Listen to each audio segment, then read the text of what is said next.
हम लोग अभी रैपिड रिवीजन करने जा रहे हैं सीसीएस कंडक्ट रूल्स का। ये मैंने बहुत क्रिप्स और बहुत ही कम मटेरियल में मैंने ये बनाया हुआ है। और ये मतलब ब्रॉडली ये रिवीजन के लिए है, मतलब बहुत जल्दी ये रिवाइज हो जाएगा। हार्डली 20 मिनट या 25 मिनट का वीडियो है। तो मैंने जल्दी जल्दी स्लाइड बनाए हुए हैं, बस उसको आप थोड़ा सा जल्दी जल्दी देख लेना। और आप सब ये रिक्वेस्ट है कि आप लोग सब्सक्राइब ज़रूर करिएगा इसको, क्योंकि ये सब बनाने में थोड़ा टाइम लगता है। और ये मुझे लगता नहीं है कि इनसे ज़्यादा बाहर आएगा। जो भी जैसे आपने एमसीक्यू किया हुआ है, तो उस एमसीक्यू का मतलब एक तरीके का निचोड़ है ये, मतलब एक्सप्लेनेशन है ये सीसीएस कंडक्ट रूल्स का। तो मैं शुरू करता हूँ। Rule number 1, short title, commencement and application. तो they shall come into force at once होता है। Applies to everyone appointed to civil services, post included defence civilians. जैसे जो डिफेंस मिनिस्ट्री होती है, उसमें जो सिविलियंस काम करते हैं, उसके लिए उसमें जो मतलब उनके लिए भी एप्लीकेबल है। और किसके लिए एप्लीकेबल नहीं है ये भी सुन लीजिए। रेलवे सर्वेंट होते हैं, रेलवे बोर्ड ऑफिशियल्स होते हैं, ऑल इंडिया सर्विसेज ऑफिसर होते हैं, posted exempted by the president होते हैं। मतलब ये सब जैसे ऑल इंडिया सर्विसेज तो आप जानते ही हैं कि जो इंडियन फॉरेस्ट सर्विसेज होता है, फिर आपका आईएएस होता है, ये सब चीज़ें मतलब ये। और रेलवे बोर्ड के बारे में जानते ही हैं कि जो बोर्ड्स में जो डायरेक्टर होते हैं और वो लोग, और प्रेसिडेंट के थ्रू जो लोग अपॉइंटेड होते हैं उनके लिए भी नहीं होता है एप्लीकेबल। और ये ज़रूर याद रखिएगा, ये applicability to PSUs employees depend upon its status पे होगा। और GS working in any of the establishment owned और manage by the government such as part dock whereas work, charge, irrigation, electricity, power, mines, factories, worker, etc. are defined under the relevant labor laws and act. labor laws के अंदर जो बताया गया कि कौन कौन से लोग इंक्लूड होते हैं गवर्नमेंट में या क्या नहीं होते हैं। वैसे आर्टिकल 12 में ये बताया गया कि कौन सी गवर्नमेंट बॉडी है, कौन सी बॉडी नहीं है, तो जैसे स्टेट के बारे में। तो ये बेसिक है, मतलब इतने ही बड़े क्वेश्चन आएंगे आपसे, बहुत डीप नहीं पूछेगा अंदर घुस के। और उसके बाद इंट्रोडक्शन में है definition. The government means central government, मतलब जो हम लोग की सेंटर की यूनियन गवर्नमेंट होती है, जो पार्लियामेंट से चलती है, वो होती हैं। Government servant means any person appointed by the government to any civil post in connection with the affairs of union includes civil defence services. ये मैंने आपको ऊपर बता ही दिया। Member of the family in relation to a GS includes wife, husband, as the case may be of the GS, whether residing with the GS or not, but does not include wife, husband separated from the GS by a decree or order of the competent court। मतलब इसमें मतलब जो husband wife अगर साथ में नहीं भी रहना तो चल रहा होगा, लेकिन जो डाइवोर्स्ड हैं, सेपरेटेड हैं, उनके लिए ये एप्लीकेबल नहीं होगा। और उसके बाद दूसरा है कि सन एंड डॉटर और स्टेप सन और step daughter of the GS Holi depend upon him. तो ये मतलब स्टेप डॉटर, जैसे आपने कोई गोद बच्चा या लड़की या लड़का लिया हुआ है, और सन और डॉटर का तो आपको पता ही है कि बेटी और या बेटा होगा। और any other person related to whether by blood और मैरिज टू द जीएस और द जीएस वाइफ और हस्बैंड और होली डिपेंडेंट, मतलब कोई भी हो सकता है। जैसे आपका छोटा भाई हो, वो मतलब मेंटली हैंडीकैप्ड हो या फिजिकली हैंडीकैप्ड हो, ऐसे कई एग्जांपल्स हैं। अब रूल नंबर 3 में है। रूल ये इसलिए मैंने किया है कि रूल्स जो आपको हैं वो तुरंत याद हो जाएं। उसके बाद जनरल है। फर्स्ट है every government servant shall at all times maintain absolute integrity होगा, डिवोशन टू द ड्यूटी होगा, do nothing unbecoming of government servants. मतलब डाउरी नहीं लेना है आपको, आपको अनटचेबिलिटी नहीं करना है, तो ये सब अनबिकमिंग ऑफ गवर्नमेंट सर्वेंट हो जाता है। अब 2.1 देख लीजिए section. Supervisory officer must ensure the integrity and devotion to the duty to of subordinates under his control and authority. मतलब आप अपने जूनियर से कैसे बात करेंगे, कैसे बिहेव करना है, ये सब आपको ध्यान देना पड़ेगा। आप ऐसे नहीं है कि आप मतलब कुछ भी बोल दीजिए या टीम की स्पिरिट तोड़ दीजिए, ऐसे नहीं चलता है। मतलब अगर आप ऑफिसर बन रहे हैं तो आप ऑफिसर की तरह बिहेव करेंगे, आप as a team leader behave करेंगे। उसके बाद से फिर है सेकंड है requires government servant to act in the best judgement except when he is acting under the direction of officer superior. जैसे मान लीजिए कि जैसे आप एग्जांपल के लिए मैं बोल रहा हूँ, आप किसी डिस्ट्रिक्ट के डीएम या एसपी हैं, तो जब आप कोई मेजर ऐसा सिचुएशन आता है तो उसमें डिसीजन आपको क्विक लेना पड़ता है। तो वो आपकी डिस्क्रिशनरी पावर होती है कि आप कुछ भी मतलब ले सकते हैं डिसीजन, लेकिन बेस्ट होना चाहिए। वो ऐसा नहीं है कि आप कुछ भी ले लीजिए। अनटिल अनलेस आप किसी सीनियर ऑफिसर को फॉलो नहीं कर रहे हैं, जैसे एसपी हो गए तो एसएसपी को फॉलो कर रहे हैं, वैसे ही डबल ईओ जब आप बनेंगे तो आप जब एम्स में घुस जाएंगे तो डिप्टी डायरेक्टर जो लोग होते हैं उनको उनकी चीज़ें आपको फॉलो करनी पड़ती हैं। अगर वो ऑर्डर दिए हैं तब आपको फॉलो करना पड़ेगा, लेकिन अगर ऐसा कहा जाता है कि आप डबल ईओ हैं और आप डिसीजन ले सकते हैं, लेकिन डिसीजन ऐसा लीजिएगा कि वो सबके लिए बेस्ट हो, तो आपको सोच समझ के डिसीजन लेना पड़ेगा।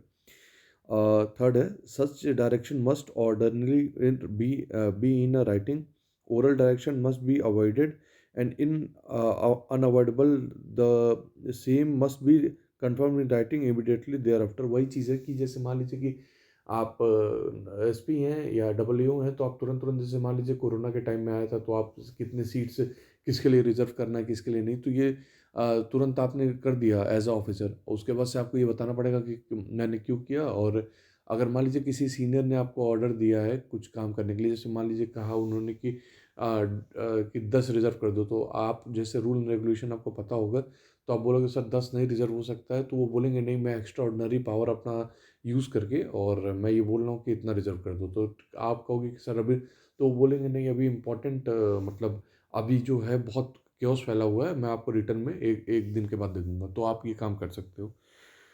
और उसके बाद से फोर्थ है, GS receiving oral order shall seek confirmation in writing as early as possible, the official superior must confirm.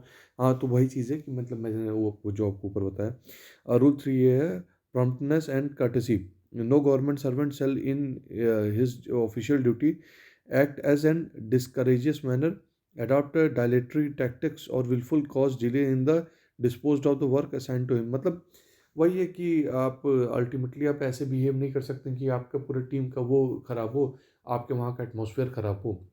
आपको बिहेवियर ऐसा रखना है कि मतलब आप जो काम होना है वो आसानी से हो जाए।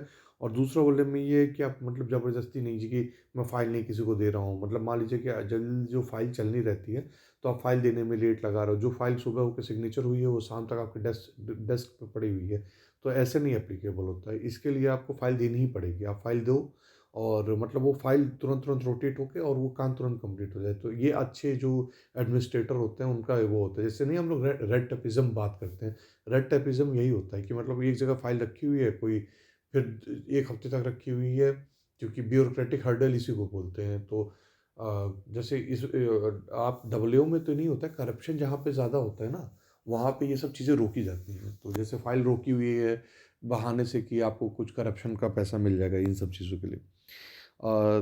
उसके बाद 3B है, observation of the government policy, every government servant shall at times act as per government policies regarding one, age of marriage, preservation of environment, protection of wildlife and culture heritage, observe the government's policies regarding the prevention of crime against women। तो ये दूसरा वाला तो आप समझे रहे होंगे कि मतलब आप सब चीज़ जो पॉज पॉलिसीज़ है, अभी मैंने पढ़ाया था आपको लास्ट वाली वीडियो में, तो वो सब चीज़ें से फॉलो करनी होती हैं इन सब चीज़ों में।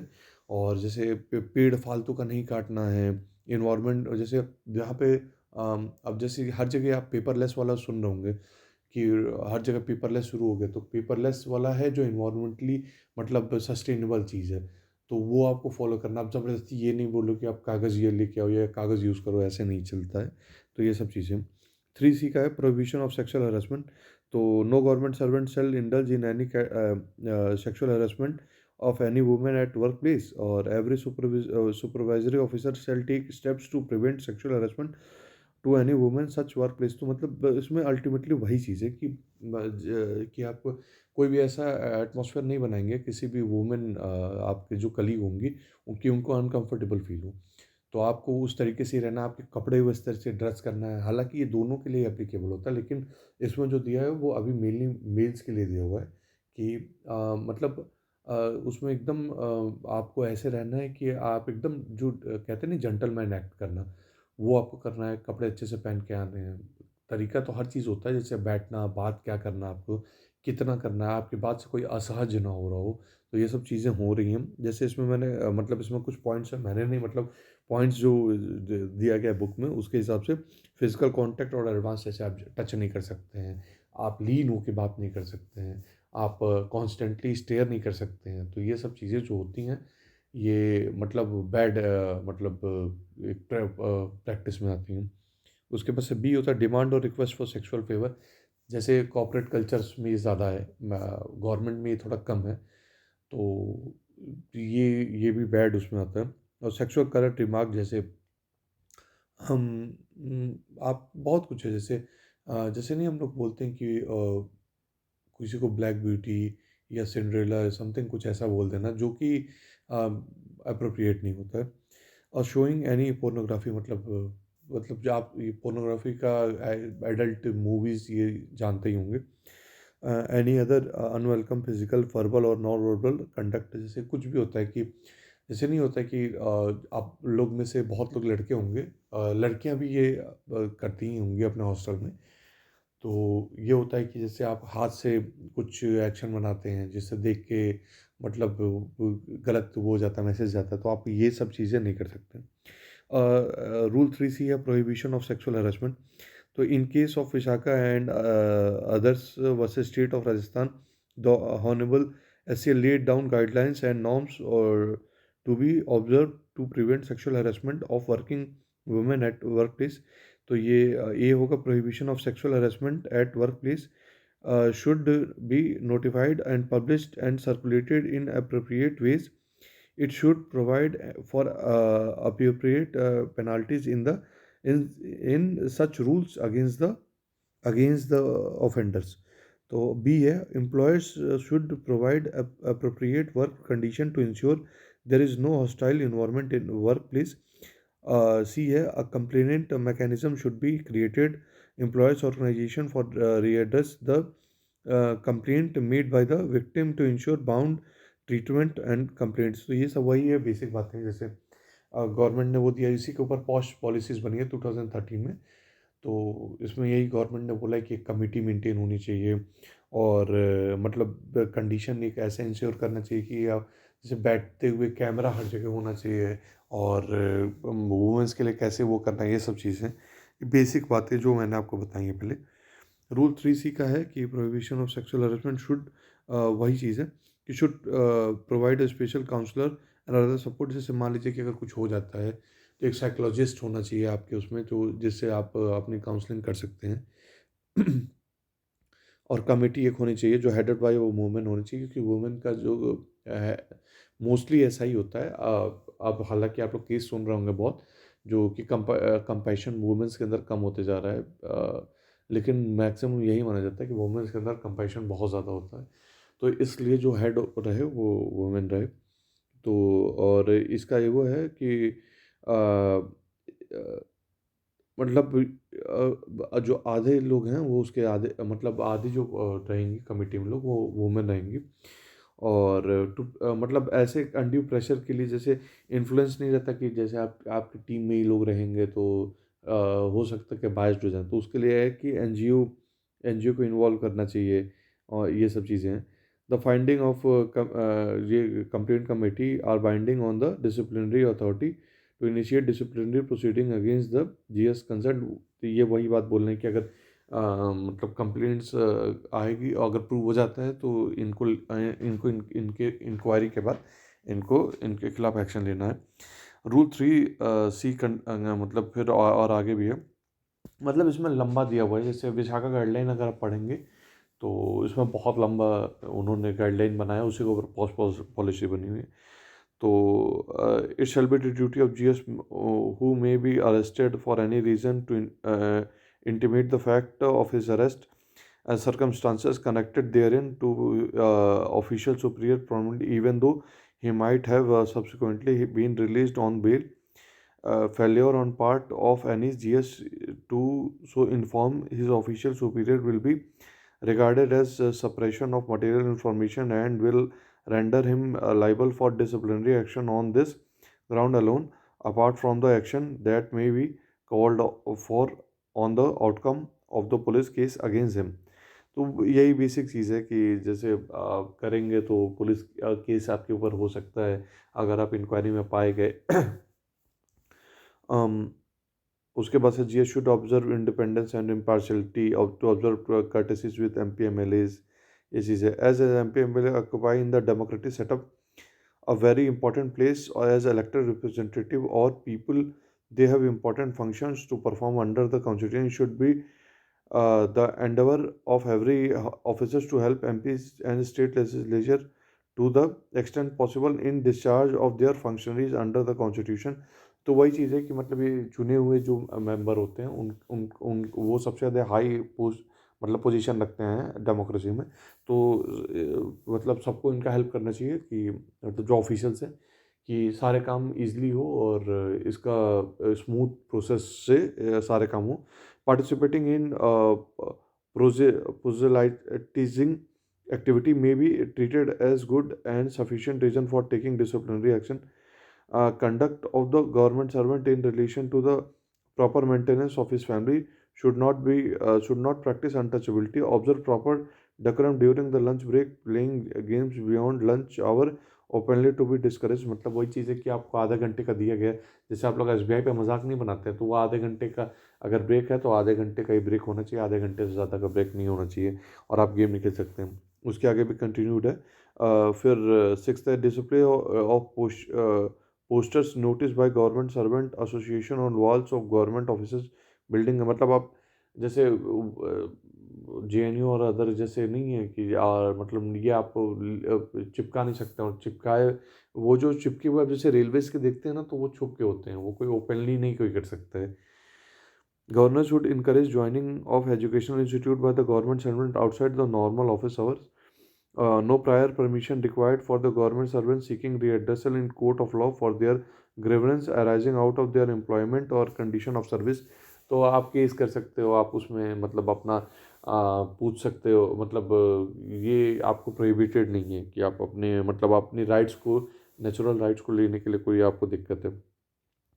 उसके बाद से नाइन्थ है requirement of taking prior permission bye the government servant for living station. हाँ ये आपको देना पड़ेगा देश के लिए, देश को भी छोड़ने के लिए आपको उसके पहले बोलना पड़ेगा, शादी करने के लिए भी, गिफ्ट लेने के लिए भी। गिफ्ट वाला मैंने आपको लास्ट वाले वीडियो में पढ़ाया है। फिर continue acts and conducts which amount to misconduct. If an act and conduct is prejudicial और likely to be prejudicial to the interest of the masters और to the reputation of the master. तो उसके बाद से फिर होगा second, if an act और conduct is inconsistent और इनकम्पिट sorry incompatible with the due or peaceful discharge of his duty to his master. If an act or conduct of a servant makes it unsafe for the employer to retain him in service. If an act conduct is so grossly immoral that all reasonable men will say that he cannot be trusted. आगे और continued है, act and conduct which amount to misconduct. तो ये fifth है, if an act और conduct of the employees is such that the master can not rely on the faithfulness of his employee. If the servant is abusive और he disturbs the peace at the place of his. वही चीज़ है कि जैसे गाली आप लोग नहीं अनपार्लियामेंट्री लैंग्वेज आप यूज़ नहीं कर सकते हैं, वहाँ पे औरतें भी बैठी रहती हैं, आपके जूनियर्स भी बैठे रहते हैं, सीनियर्स भी। जैसे क्लर्क के लेवल पर अगर कोई देखेंगे तो आप लोग देखोगे सब लोग वहाँ पे बैठते हैं, तो आप ऐसा एटमॉस्फेयर नहीं बना सकते हो कि आप मतलब कुछ भी आप बात कर लो। उसके बाद से फिर if he habitually neglect in respect of duties for which he engage, मतलब निगलेक्ट कर रहा है, जो काम दिया गया उसको सुबह शाम तक कोई फाइल बनाने के लिए और वो इधर घूम के किसी और मतलब अकाउंट्स डिपार्टमेंट में घूम रहा है, ये कर रहा है, मतलब वो चाय पी रहा है, बैठ के बहस कर रहा है। तो वो चीज़ हो wilful insubordination of disobedience to any lawful and reasonable order of. जैसे कुछ सीनियर जैसे आप कल को डबल होगा ना तो आपके नीचे कोई क्लर्कियल होगा तो आप उससे बोलोगे कि आज ये काम कंप्लीट हो जाना चाहिए, और वो जब वो कह रहा है कि सर मैं नहीं करूँगा, आप तो आप इसके खिलाफ एक्शन ले सकते हो। Gross moral misconduct righteous and disorderly behaviour, मतलब एक तरीके से ज़बरदस्ती का नहीं, किसी से भिड़ जाना होता है कि मैं भिड़ गया इससे, मतलब कोई भी बात हो रही है वो जा रही है, मतलब चाय ठंडा हो गया है तो ज़बरदस्ती का आपके जो प्यून नहीं होते हैं उनसे भिड़ जाना, तो ये सब थोड़ा गलत बिहेवियर होता है, ये कंडक्ट के अंदर आता है। The act and conducts which amount to misconduct, तो उसके आगे भी है हैबिचुअल लेट अटेंडेंस। तो वो तो आप स्कूल में भी आप लोग जानते हैं कि लेट जाने वाले के लिए वैसे भी इज्जत नहीं रहती है, सीनियर वैसे आपको सुनाएगा। Habitual absence without permission over, जैसे कुछ लोग नहीं होते जब मन करता है तो ऑफिस नहीं आते हैं, तो उनके लिए भी है ये। पार्टिसिपेटिंग स्ट्राइक, धरना, घेरो, इंसाइटिंग अदर्स, ये भी सब अलाउड नहीं है। कन्विक्शन बाय क्रिमिनल कोर्ट, ये जैसे क्रिमिनल कोर्ट में हो गया तो। और अच्छा, इस पे आप मुझे ये बताओगे कि जैसे इसमें मैंने पढ़ाया हुआ है कि डीम टू बी सस्पेंडेड होता है जब कोई भी आदमी अंडर अरेस्ट हो जाता है, कितने घंटे के बाद वो डीम टू बी सस्पेंडेड हो जाता है। ये क्वेश्चन पूछा हुआ है बहुत एग्जाम में, ये आप हमको बताएंगे। उसके बाद एम्प्लॉयमेंट ऑफ नियर रिलेटिव्स और गवर्नमेंट सर्वेंट इन कंपनीज और फर्म्स। फर्स्ट है, no government servant shall use his position और इन्फ्लुएंस डायरेक्टली और indirectly to secure employment for any member of his family and other companies and firm. जैसे आपको बताया नहीं था कि ईपीएफओ में आप हो अगर, जैसे ईपीएफओ के बारे में आपने सुना होगा, जो प्रोविडेंट फंड होता है उसमें जो ऑफिसर्स रहते हैं वो मतलब वो कंपनीज में जाते रहते हैं, नोएडा में या गुड़गांव में। तो आप ऐसा नहीं है कि आप जब वहाँ पे जा रहे हो कुछ करप्शन पकड़ा जा रहा है तो आप ये बोलो कि नहीं नहीं, मैं करप्शन को छुपा दूंगा। और आप ऐसा करो कि आप मेरे यहाँ के दो बंदे हैं उनको आप रख लो, तो ये अनड्यू इन्फ्लुएंस होता है, तो ये नहीं करना है।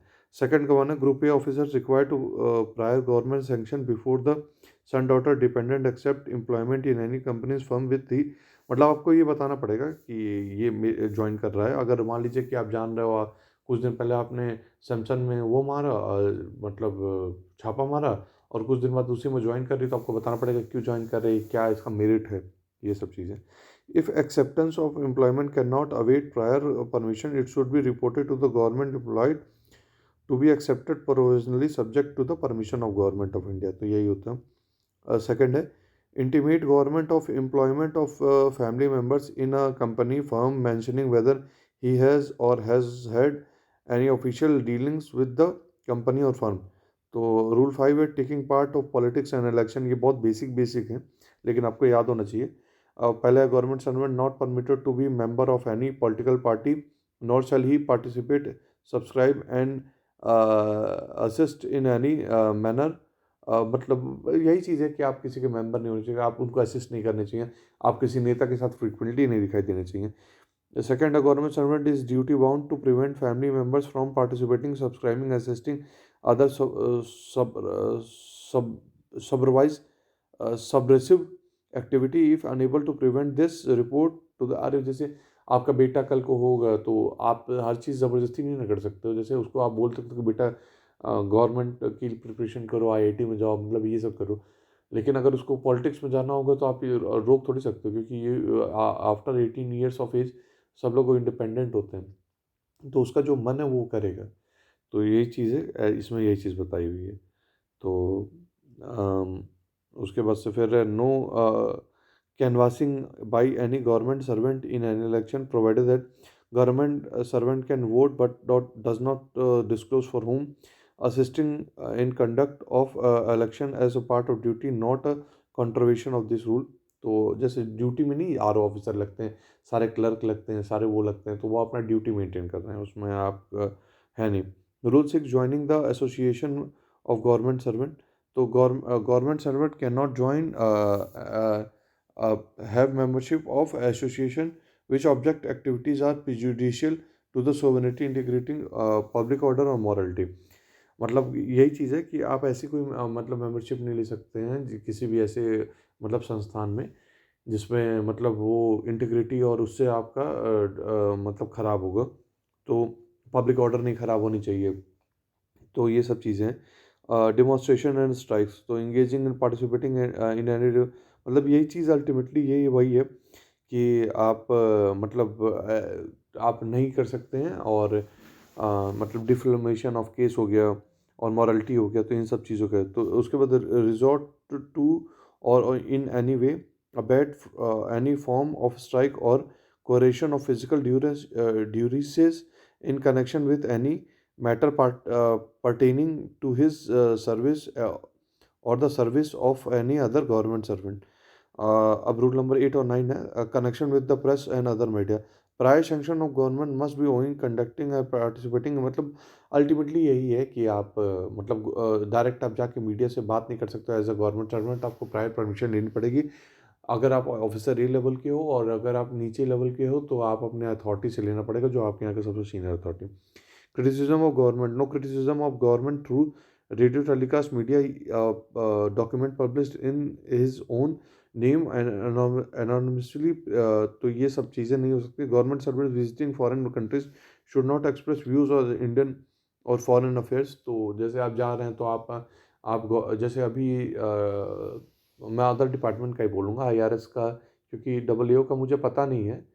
तो जैसे आप लोग जा रहे हो आईआरएस में जा रहे हो या मतलब अदर अदर सर्विसेज में जा रहे हो, तो वहाँ पे क्या होता है, विदेश में जाकर आपको जॉब करनी पड़ती है। अगर आप वहाँ पे जॉब कर रहे हो तो वहाँ पे आप फॉरेन अफेयर्स के बारे में कोई बात नहीं कर सकते हो। रूल 10 है एविडेंस बिफोर कमिटी और any authority. No GS shall give evidence in connection with any inquiry conducted by a person committee और authority except with the previous sanction of the government. तो ये सब चीज़ें हैं कि मतलब आप एविडेंस और ये सब चीज़ें प्राइज सेक्शन में आप गवर्नमेंट के थ्रू ही दे सकते हो। Previous sanction not required for giving evidence given at any inquiry before the authority appointed by the government parliament. और मतलब जो पार्लियामेंट के थ्रू बनाई गई है, आपके आपके ऑफिस के थ्रू बनाई गई है, तो आप दे सकते हो। Evidence given to any judicial inquiry दे सकते हो। Evidence given at any departmental inquiry ordered by authority subordinate to. उसके बाद से unauthorise communication of official information. Government servant expected to communicate information in accordance to the Right of Information Act 2005 and the rules made there under। तो ये मैंने आपको उसमें दिखाया है कि कुछ जो रूल्स हैं आरटीआई के अंदर, वो सब चीज़ें हैं। और उसके बाद से government servant shall not communicate any official document और एनी पार्ट देयर ऑफ और classified information to any unauthorised, मतलब ये सब चीज़ें आप बता नहीं सकते, जो चीज़ें नहीं अलाउड हैं आप उसका पेपर नहीं दे सकते। Leakage through the press of classified information, only officer specially authorised should meet the press. मतलब जैसे आपके यहाँ होंगे पीआर टीम होगी, वही लोग मिलते होंगे। जैसे आपके यहाँ में से सबसे सीनियर अथॉरिटी जैसे डिप्टी डायरेक्टर या कुछ भी ऐसा होता है, तो आपके सबसे जो सीनियर अथॉरिटी हैं वो मिल सकते हैं, या अदरवाइज जो उनको अथॉराइज किया गया वो मिल सकते हैं। उसके बाद से है communication of unauthorised information not only improper but also contribution of Rule 11 of CCS Conduct Rules Section 5 of the Official Secrecy Act और 1923, इससे ही सारा गवर्न होता है। उसके बाद सब्सक्रिप्शन है not GS shall accept with the previous sanction of the government or the prescribed authority ask for accept contribution to the otherwise associate himself with the raising of any funds or any collections in case or in kind in pursuance to any object whatsoever. No bar for members of the recognized service association to collect subscribe among the themselves for welfare activities. तो जैसे अपनी service के लिए जैसे Railways में होता है, तो उसमें वो लोग पैसा अपना जुटाते हैं, तो उसमें कोई प्रॉब्लम नहीं है। GS can associate himself with the raising contribution toward the national defence fund. National defence fund में हो सकता है। No government servant family member shall accept any gift includes free transport boarding lodging other. ये जैसे ये सब दिया हुआ है ना, ये ऑप्शन में आपको दे देगा। तो any pecuniary advantage when provided by any person or other than a near relative or personal friend having no official dealing with the government servant. Gift does not include the casual meal, lift or other social hospitality. Government servants shall avoid accepting lavish frequent hospitality from the individual firms or organization etc. from official। वही चीज़ है, आप सोना नहीं ले सकते हो, किसी से गाड़ी नहीं ले सकते हो, तो ये सब चीज़ें बड़ी हो जाती हैं। A wedding, anniversary, funeral, religious functions, government servant may accept gift from their relatives, person, friend having no official dealings. Make a report to the government. If the value of such gift exceed मतलब तो इसमें ये दिया हुआ है कि ये number याद कर लीजिएगा, क्योंकि ये नंबर बहुत इंपॉर्टेंट है। तो ये देखिएगा, 7,000 फॉर ग्रुप ए ऑफिसर है, 4,000 for group B, 2,000 for group C, और एमटीएस के लिए 1,000। Prior government sanction required to accept gift whose value exceed rupees 1500 for group A and और group B officer, 500 in case of group C and D. Acceptance of gift on their transfer or retirement, not a healthy or desirable practice, especially from the spouse, from the staff, must strictly confined to conduct rules limit. Um, अब dowry के ऊपर है rule 13A, dowry ये वाला act जरूर याद कर लीजिएगा। No government servant shall give or take or abet the giving or taking dowry, demand directly indirectly from the parent guardian of a bridegroom, as the case may be. Any dowry as a customary gift can be accepted without prior sanction and subject to provision relating to gifts and transaction in immovable or movable property. Report such a gift to the government prescribed authority. Dowry does not include maher in case of Muslims, to which Muslim personal law Shariat applies. Rule 15 at private trade or employment.